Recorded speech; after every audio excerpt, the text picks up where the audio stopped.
মামুন্না রইল মোহনার পরে নেক্সট টার্গেট হইছে এই হাবিবতি, টিকটকের হাবিবতি। মোহনা কইছিল না? আর এই হাবিবতি, এরকম হাবিবতি আরো কয়েকটা আছে টিকটকের মধ্যে। বুইরা বুইরা ইন্না হইছে বুইরা জুনা জুনা জুনা জুনা। সিদ্ধান্ত নিতে হবে কয়টা মামলা করব, কি করব আমি জানি না আসলে। আর মামুন, হ্যাঁ আমার মামলা নিবে কিনা বা এই ব্যাপারে, কারণ মামুনের সাথে আবার থানায় অনেক মানুষের লিংক আপ আছে, কানেকশন আছে, ও আবার থানায় কিছু। এই যে লাউরা আকৃতির যে ডাইসটা, এটা প্রথমে আসলো এটার লগে, এরপরে এটার সাথে শেষ কাটিং কুটিং। লাউরা যায় নইরা গোলা দেখতে থাকি, বড় বড় দানাটা পরে, আরে বড় দানাটা পরে। বুঝে শুনে এইরকম একটা ছেলেকে বিয়ে করছিলাম যে সমাজের মানুষজন আমাকে খারাপ বলবে, আমি জানি এই ছেলেটা কিরকম, তারপরে ওকে আমি ভালোবাসছিলাম। আমি আজকে প্রিন্স মামুন অথবা প্রিন্স মামুনের বউয়ের ব্যাপারে কোনো কথা বলবো না, আমি আজকে পুরো মেয়ে জাতির ব্যাপারে কথা বলতে আসছি। আসসালামু আলাইকুম, স্বাগতম আজকের আরও একটি নতুন ভিডিওতে। দর্শক, আশা করি সবাই ভালো আছেন। টিকটকের একটি মেয়ের কারণে মোহনাকে নির্যাতন করেছেন মামুন। এদিকে মামুনের বিরুদ্ধে মামলা করার সিদ্ধান্ত নিয়েছেন মোহনা। দর্শক, ভিডিওগুলো না টেনে সম্পূর্ণ দেখবেন, তাহলেই বিস্তারিত জানতে পারবেন। ভিডিওগুলো দেখানোর আগে আপনাদের কাছে আমার ছোট্ট একটি রিকোয়েস্ট, এখনও যারা আমাদের চ্যানেলটি সাবস্ক্রাইব করেননি, নিত্য নতুন ভিডিওর আপডেটগুলো সবার আগে পেতে চ্যানেলটি সাবস্ক্রাইব করে সঙ্গে থাকুন। আর এখন চলুন কথা না বাড়িয়ে আমরা এক এক করে ভিডিওগুলো দেখে আসি। মামুন্না রইল মোহনার পরে নেক্সট টার্গেট হইছে এই হাবিবতি, টিকটকের হাবিবতি। মোহনা কইছিল না? আর এই হাবিবতি, এরকম হাবিবতি আরো কয়েকটা আছে টিকটকের মধ্যে। বুইরা বুইরা ইন্না হইছে বুইরা জুনা জুনা জুনা জুনা। নিজের সংসারের কোনো খোঁজ খবর থাকে না, কোনো কিছু থাকে না, বুঝলা? মাইনছেন নবদম্পতি সংসার, চ্যাংরা চ্যাংরা ফুলাবাইন করে গিফট না কইরা কইরা টিয়া না লুড়ায় লুড়ায় মাকার টিয়া যাক। বাপের সম্পত্তি, জামার সম্পত্তি যা আছে, নিজের কামাই যা আছে, ব্যাগটা ছোট ছোট কষি কষি ফোলা কর পিছনে ছুটামু মাকার হেরা আমার হইতেইব, আমার আশি কি বানাইতেইব, বুঝো নাই? এই হাবিবতি ঘর কাম হইছে এডি।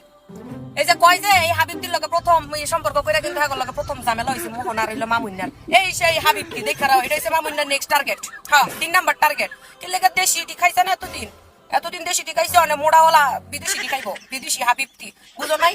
এই বুইরা হাবিবতির চেহারা দেখেই তো বোঝা যায় যে কতটা জুনা জুনা। নিজের নাম তো নাই, এমনও এর ভিতরে রস আলো হাবিবতি ওলা জিনিসটা চাইতেছে না। হেই চাই যে কষি কষি সেরে ডাহে সুন্দর করে ডাহে হাবিবতি, ডার্লিং, বেবি এরকম করে ডাহক, বুঝো নাই? নাম লইয়া সেদিন নাম যখন আইডির মধ্যে দিয়া করবো, তখন তো মনে করো যে আর হাবিবতি করে ডাকতো না, তখন নাম লইয়া ডাকবো। মানে হেই চায় না যে আমার নাম লইয়া ডাহক, সবাই আমাকে হাবিবতি করে ডাহক, এর লেগে নাম দিছে আইডির হাবিবতি, বুঝো নাই? এটা হচ্ছে কষি কষি ফুলা কামানের দান্দা।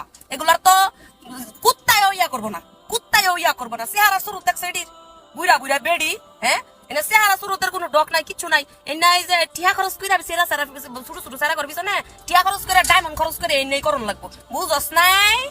এই যে লাউরা আকৃতির যে ডাইসটা, এটা প্রথমে আসলো এটার লগে, এরপরে এটার সাথে শেষ কাটিং কুটিং। লাউরা যায় নইরা গোলা দেখতে থাকি, বড় বড় দানাটা পরে, আরে বড় দানাটা পরে গেছে। লাইলা মামুন চাওয়া রাঙ্গা দরজা খোল, দিস ইজ রাত দরজা খোল। এই যে পাইছি, এই যে পাওয়া গেছে। হ্যাঁ, তোমরা যে কি করো, আসো কাছে আসো, চলো আমার সাথে কাম আছে, চলো। আগাখানার ভিতর থেকে 3টারে নিয়ে এলাম, কিন্তু 3টারে যে এক হাতে নিয়ে যে কথা ঘুমা হাতে বের পাইতেছে না, মানে বেশি বড় বড় সাইজ রয়ে গেছে। বাহ বাহ বাহ বাহ বাহ বাহ বাহ। চাচা এটি না দাইবো কখন, আঁকবো কখন চাচা? এটি না দাইবো কখন এটি? তাহলে যেটির মুখে টপট টপট করে একটা করে না দাইতাম মুখের মধ্যে। এই যে এবার ঠিক আছে, এবার ঠিক আছে। এটা এটা একটু বড় হয়েছে, এটা একটু বড় হয়ে গেছে বেশি, আর এটা একটু ছোট, এটা একটু বড়, আর এটা তো ওই জোটার মধ্যে দেওয়া যেতেছে আকৃতিতে। এখন ডাইসটা কিন্তু ঠিক আছে, মানে একদম সেম, মানে দানার মতো বসাই দিছে এই জায়গায়, মানে পারফেক্ট একটা ডাইজে চলে আসছে এখন। মানে তখন হাতে বের পাইতেছিলাম না, তো এখন বিষয় হইতেছে এই যে লাউরা আকৃতির যে ডাইসটা, এটা প্রথমে আসলো এটার লগে, এরপরে এটার সাথে শেষ কাটিং কুটিং। লাউরা যায় নইরা এদিকে দাঁড়াও, ডাইজে থাকো, ধরে নিতে বুঝছি। এই যে তারপর এই লাউরারে বাদ দিয়া পরে আসলো এটার কাছে। তো এখন বিষয় হচ্ছে, এখন আবার দেখলাম হায় সানাই বাজায়, তোমার ওই যে ফয়েলের উপরে কি জানি লেখা রেলগাড়ি চালায়, তো এটি দেখলাম। তো যাই হোক, এখন বিষয় হইতেছে এটার কাছে আসলো টাকা বেশি, টাকার পরিমাণ আসলো বেশি। বাহ, কত সুন্দর, একদম পুরো লাউরা আকৃতি হয়ে গেছে এটা, মানে কি করলাম আমি এটা। আচ্ছা, তো এটার কাছে যত টাকা আসলো বেশি, তত লং লাস্টিং করছে বেশি। আর এটার কাছে টাকা পয়সা কম, এই লাউরা এটার কাছে মানে বেশি দিন টিকে নাই বা টিকতে পারেও নাই। এখন বিষয় হইতেছে এটার লগেও ঝগড়া, এটার সাথে রিসেন্ট ঝগড়া, আর এটার লগে ঝগড়া আগের থেকে। এখন আমরা অনেক মামলা হামলা ঘামলা গ্যাবলা ম্যাবলা অনেক কিছু দেখছি। এখন আমরা যেটা চাই, এই 3টাকে এক রুমে ছেড়ে দেওয়া হোক। যেভাবে দেশে লাউরা কাটাকাটি চলতেছে, যে টাইপের ভিডিও প্রতিনিয়ত শুরু হয়েছে, বেরি মানুষ সেরি মানুষ যা শুরু করছে, একদম গোড়ার থেকে কাটাকাটি শুরু করছে। এখন আমরা চাই, পুরো বাংলাদেশবাসী চাই, একটা সুন্দর একটা ডাইজে আইছে, পুরো লাউরা ডাইজে আইছে, দানা দুনা সহ আকৃতি সহ, একদম ডাইসটা কিন্তু পুরা লাউরা। এখন বিষয় হচ্ছে এই তিনটাকে একটা রুমে ছেড়ে দেওয়া হোক।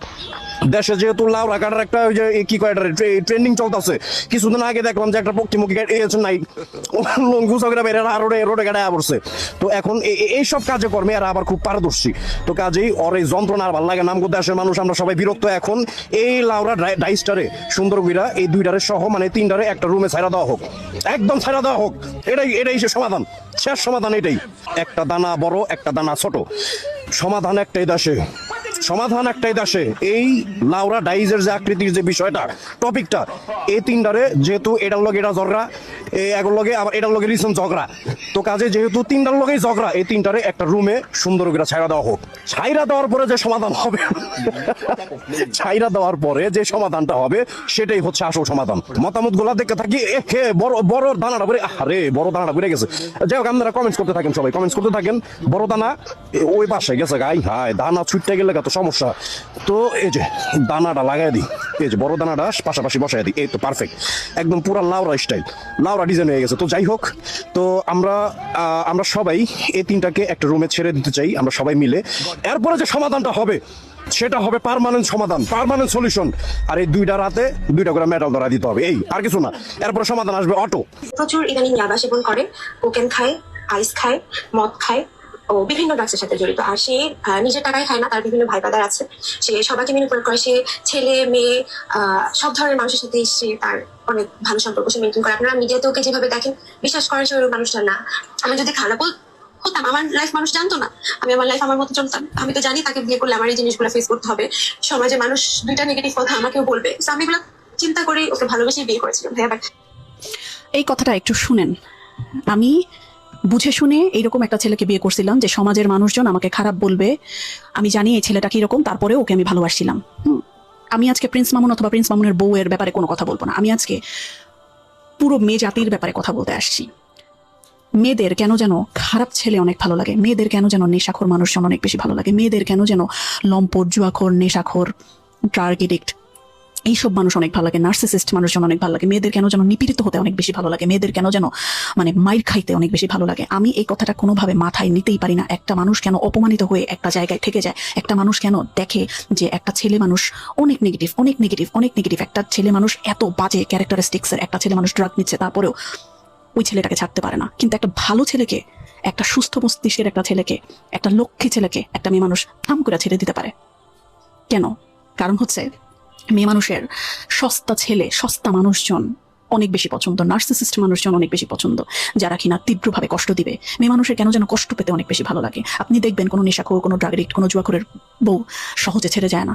তারা লাইভে আসে, তারা বস্তিতে থাকলে বস্তির মানুষজনকে একত্রিত করে, তারা আশেপাশের মানুষজনকে একত্রিত করে, সমাজের মানুষজনকে একত্রিত করে, আত্মীয় স্বজনকে একত্রিত করে বলে আমি অনেক খারাপ আছি, আমি অনেক খারাপ আছি। মানে এটা গ্লোরিফাই করার চেষ্টা করে যে আমি এত নরম, আমি এত ভালো, তারপরেও আমি ওর সংসারটা করতেছে। ভাই, মানে তোর সংসারটা করতে বলছে কে? তোরে এত ভালো হইতে বললো কে? তুই ছাইরা দে, তুই ছাইরা দে না, তুই ছাড়বি না, তুই থাকবি, তুই থাকবি, তুই থাইকা আবার ওই ছেলের নামেই বদনাম করবি যে এই ছেলেটা আসলেও ভালো না। আপনি নিজে দেখেন প্রিন্স মামুন কি ভালো একটা ছেলে? প্রিন্স মামুনের ব্যাপারে পুরো পৃথিবী মনে হয় জানে, মানে পুরো বাংলাদেশের মানুষজন জানে যে প্রিন্স মামুন একটা খারাপ ছেলে, ত্যাগালা একটা ছেলে। ও যতই হজে গিয়া বলুক না কেন, মানে মদিনাতে দিয়ে মক্কায় গিয়ে বলুক না কেন আমি তোমাকে ভালোবাসি, এদের জন্য ভালোবাসাটা জাস্ট 2-4-5 মিনিটের ব্যাপার। এখন যে প্রিন্স মামুন তোকে গালাগালি করতেছে, তোকে কমচো দিয়ে গালি দিতেছে, তোকে বেশ্যামাগি বলতেছে, এগুলো শুনতে তোর ভালো লাগতেছে? ভালোবাসা এত সস্তা না, হ্যাঁ, ভালোবাসা এত সস্তা জিনিস না যে আজকে ভালোবাসলাম আর 4 দিন পরে বললাম তুই বেশ্যামাগি। হ্যাঁ, যদি এটাই হইতো ভালোবাসা এত সস্তায় হইতো, তাহলে পৃথিবীতে ভালোবাসা এক্সিস্ট করতো না। মেয়েদের কোনোভাবেই ভালো ছেলে পছন্দ হয় না। মানে মেয়েরা কোনোভাবেই একটা ভালো মায়ের সন্তান পছন্দ করতে পারে না। মানে ম্যাক্সিমাম মেয়েদের খারাপ ছেলে পছন্দ। ব্যাড বয়েজ, ব্যাড বাস দিবে, ফোন ধরবে না, রেসপেক্ট করবে না, খারাপ ব্যবহার করবে, মানে জালিমের মতন আচরণ করবে, এইরকম ছেলে মানুষ মেয়েদের খুব ভালো লাগে। আমার জামাই নেশা করে, আমার জামাই সিগারেট খায়, ইটস ওকে। এখন তো সিগারেট খাওয়া মানে ইটস ওকে হয়ে গেছে, একটা ফ্যাশন হয়ে গেছে। কিন্তু এই ফ্যাশনই যে আপনার জীবনটাকে শেষ করে দিচ্ছে, এটাকে আপনি বুঝতে পারতেছেন? এই মেয়ের কিসের অভাব? দেখতে সুন্দর একটা মেয়ে, কত সুন্দর করে কথা বলে, এই মেয়ের কিসের অভাব ছিল? এই মেয়ে এইরকম একটা ছেলের সাথে, প্রিন্স মামুন, বালের মামুন, এই প্রিন্স মামুনের প্রেমে পড়া নিজের জীবনটাকে শেষ করে দিল। পুরাটা সোশ্যাল মিডিয়া গতকাল থেকে সরগরম। কেন? কারণ এই ছেলে বলতেছে যে 4 মাস যাবত তোকে পিটাইতেছে। 4 মাস যাবত তুই পিটানি সহ্য করবি কেন? তুই ছাইরা দে, তুই আবার লাইভে আসছস কেন? প্রত্যেকটা মেয়ের ব্যাড বয়েস পছন্দ। বাংলাদেশের মেয়েদের ব্যাড বয়েস এত পছন্দ, অপমানিত হইতে বাংলাদেশের মেয়েদের এত বেশি ভাল লাগে যে এরা ছাড়তেই পারে না এই নেশা। প্রিন্স মামুন যদি নেশা করে ইয়াবার, তাহলে বাংলাদেশের মেয়েরা নেশা করে হইতেছে ব্যাড বয়েস ফাইট পাইতে হবে। যে ছেলে ফোন ধরবে না, যে ছেলে কেয়ার করবে না, যে ছেলে অপমান করবে, যে ছেলে মারবে, যে ছেলে নেশা কইরা 2-4 দিন একদম উধাও হয়ে যাবে, ওই ছেলেকে ঠিক করে দিতে হবে। কেন ভাই, কি ঠেকা তোর, কি ঠেকা? বাপ মা ভাত খাওয়ায় না, হ্যাঁ, ভালো পোলা পাস না, চোখে দেহস না। এই নেশা থেকে বাইর হওয়া উচিত। মাইয়া মানুষের এই নেশা থেকে বের হওয়া উচিত, ব্যাড বয়েজের নেশা থেকে বের হওয়া উচিত। মেয়ে মানুষ এখন শিক্ষিত পোলা পানো খুঁজে না, জানেন? মানে শিক্ষিত পোলা ওগো ভাল লাগে না, ওগো ভাল লাগে অশিক্ষিত নর্দমার খেয়াত কুত্তা বেড়া। মানে কুত্তা দিয়া চুদলেও ওরা মনে হয় কোনোভাবে এই খারাপ ছেলেদের পিছা ছাড়বে না। সমস্যা মেয়েদের মধ্যে বেশি ছেলেদের থেকে। লজ্জা থাকলে, হ্যাঁ, আর নিজের যদি অপমান বোধ থাকে, নিজের যদি ইজ্জত থাকে, তাইলে এইসব ছেলেদের পিছে পিছে না ঘুরা নিজেকে বড় করেন। নিজেকে বড় করতে না পারলে ঘরের মধ্যে আটকায় পইরা থাকেন। বুঝতে পারছেন? কোনো দরকার নাই মানুষের কাছে বলার যে আমি অনেক ভালো, তাও আমাকে ছেড়ে চলে গেছে। এসব রঙ্গলীলা দেখান না, শেষ করেন এসব ফালতু জিনিসপত্র, শেষ করেন। আপনাকে বলতেছি, ব্যাড বয়েজের পিছনে ঘোরা বন্ধ করেন। দর্শক, আশা করি ভিডিওগুলো সম্পূর্ণ দেখেছেন। এই ভিডিও সম্পর্কে যদি আপনার কোনো মতামত থাকে তাহলে অবশ্যই কমেন্ট করে জানাবেন। ভিডিওগুলো ভালো লাগলে অবশ্যই লাইক করবেন। দেখা হচ্ছে পরবর্তী কোনো ভিডিওতে। সেই পর্যন্ত সবাই ভালো থাকবেন, সুস্থ থাকবেন। আল্লাহ হাফেজ।